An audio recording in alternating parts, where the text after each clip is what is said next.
في هذا الفيديو سنشارك موعد وتوقيت مباراة اليمن والكويت القادمة في الجولة الثالثة من كأس الخليج للشباب والقنوات الناقلة.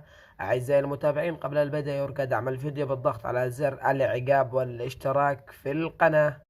السلام عليكم مشاهدينا الأعزاء. يلعب المنتخب اليمني للشباب مع منتخب الكويت لحساب مباريات الجولة الثالثة من كأس الخليج للشباب، وذلك في يوم الأربعاء تاريخ 3/9/2025.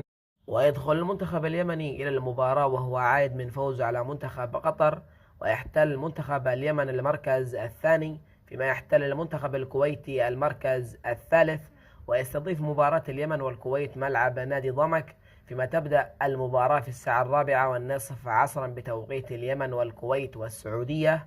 وسيتم بث مباراة اليمن مع الكويت على القنوات الظاهرة أمامكم في هذه الصورة. في ختام الفيديو أعزائي المتابعين، لا تنسوا مشاركة توقعاتكم لنتيجة المباراة في التعليقات.